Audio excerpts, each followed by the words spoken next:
I mean, I'm just absolutely amazed. And I go all around the world, you know. Oh yeah, I just come from Ghana. Where was I coming from? South Africa. South Africa. South Africa.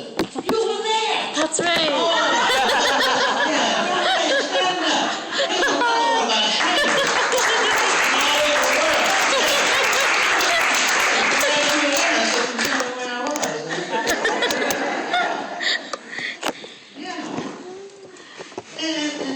And my point is, this stuff is like wildfire. I'm talking about not just a fire, but that wild stuff. You know what I'm talking about? Now here's one of the things we're going to do so y'all can know, alright? We're getting ready to put non-violence courses in every major university around the world. Yes.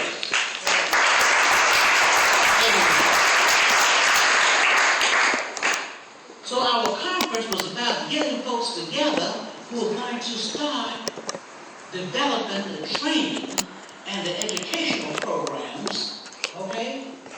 Some of y'all may not know that, you know, there's a piece of legislation in the legislature in Colombia, not Colombia, Colombia, okay? Yeah, Colombia, okay? And it's the calling for non-violence to be put in every educational institution in the whole country. Yeah. Isn't that something?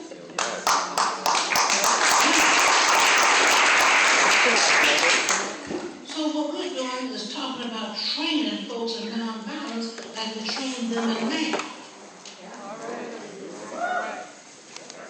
I mean, how do you explain the fact, okay, that you have all this killing of other human beings? I mean, you only got one life and somebody takes it. That's it. Okay?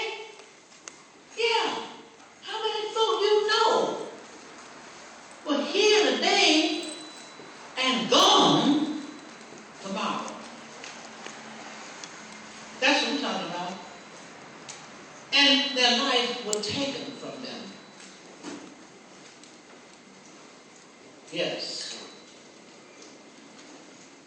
My point is, we've got to learn, as Martin Luther King said, to live together as brothers and sisters, or we're going to die separately as fools.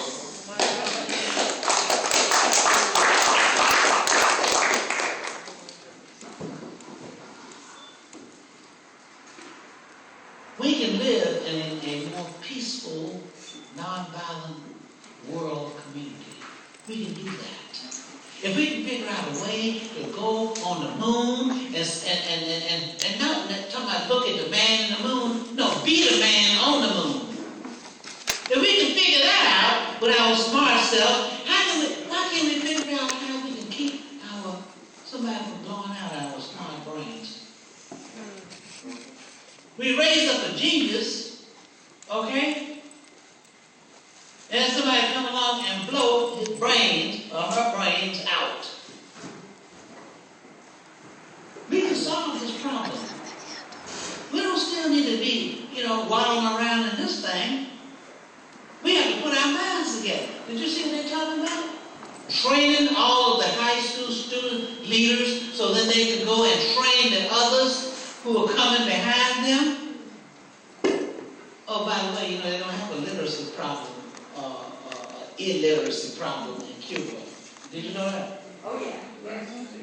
Yes. Yeah. You know why? Because the high school students train the elementary kids. Did you know that? Yeah, what the teachers do is supervise education. They don't educate. The students educate themselves. Did you know that? Yeah, those students are taught by, the others. And so every student learns it twice, because they learn it and then they teach it. And who do you think they learn it from? The other students. And then who do you think they teach it to? The other students. Isn't that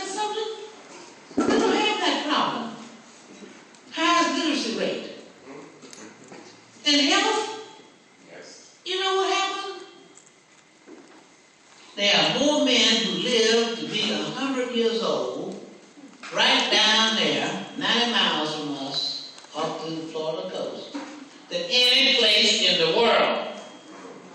More men. And they smoke cigars every day and drink rum.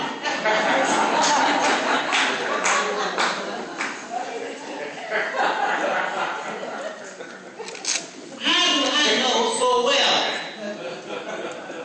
Because my grandfather was born in Havana. All right.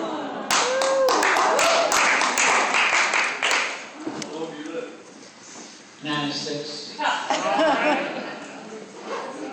And every day he had a cigar. And when he took his driver's license, he had a 3-wheel tricycle, a big one. And when he asked the way he's going, I'm going to the drugstore. That's what he calls the drugstore, where you buy wine. And what are you going to get in the drugstore? Pop, we call it pop. He says some medicine.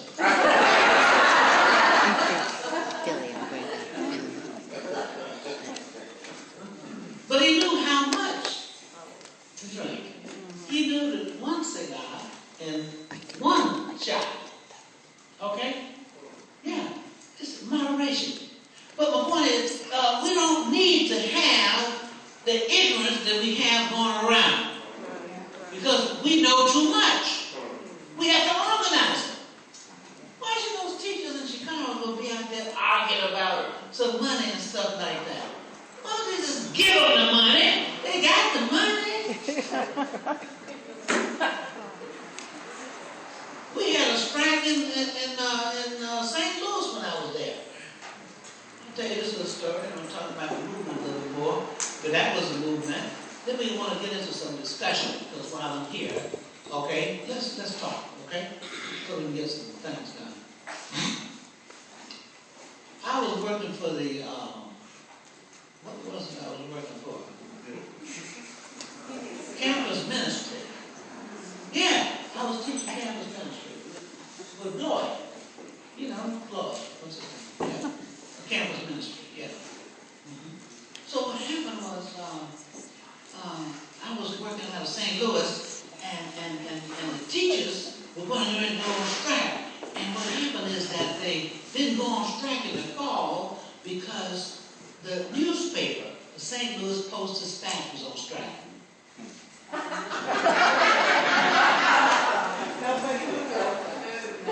So, right, and there was nobody would even know you were on strike, right? So the media, of course, is very important. We know that from the movement, you know. So what happened is they waited, and by December the strike was over for the newspaper, and then the teachers went on strike. So there was a black woman who, Anita Bonds, she was chair of the board of education. Julian Bond's cousin. Okay? And then there was another woman who was over the teachers union, and her name was Evelyn Barrow. Evelyn Barrow. She was with the AFT, American Federation of Teachers. And these two black women.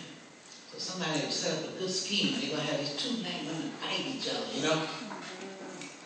And then there was a young girl who was the president of her student body in St. Louis, and she was also captain of the basketball team, and school was closed, which meant you couldn't get transcript, you couldn't have any scouts coming, you know, the scout.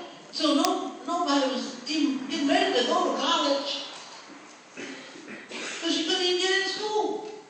Those students stayed out a total of 70 days. 7 days in the middle of the school year. So, Julian Bond's cousin, okay, she'd been talking to Julian, and he told her to find me, because he knew I was in St. Louis, and I could help the students get back in school.